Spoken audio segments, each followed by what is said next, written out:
Houkhiba October 19 Phubala amasung Naranseina anigi marakta leiba mapham amada truck amagi driver amasung Handyman Phurakhiba thoudok aduda chennaba tha asigi ani phaobagi manungda phagatlu Amadi JAC na talliba demand sing piyu haibada leingak amasung police ke maikei response amata Laktabasi Laibak Thibani haina JAC against inhumanity torture of MD Basir Ahmad and Salauddin at Phubala on 28 October 2024 ke convener BM Iliyas Khan na directly Kwakta Bazar de Leiba All Kwakta Youth Voluntary Organization ke office chapang thokpa pau gi mifam amada wafam ase phongdokledna mahak na makatan hai JAC gi khongjang ase tha asigi anidagi Houkhiba adubu ningol chako bakum haigi yenglaga ahenba khongjang chathadana leirakibani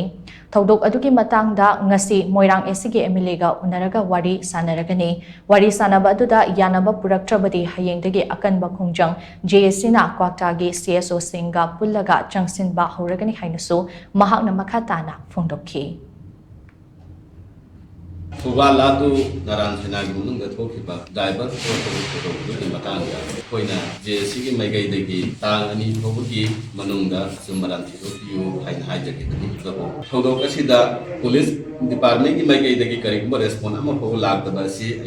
haibadi JAC maikei masiam Laibak Thibani hena tundari loinana athubo matamda thido pina begidamak aikoya ngasisu lepalaita daksili chako bagi festival amalai bana maram moraga Masigi yang agak ikut akan berkunjung sih ngarang sih susah terjadi habis ini ba samaj atau apa disturb tahu tak kita Amadi ngasih lokal ini lega guna ramah tungga sing beri jalan itu lakan ini habis kita ada betul jadi dari kita lak trek kalau thang naba numit lagi ikut akan memongi protes tahu tak ini kasih nama mapham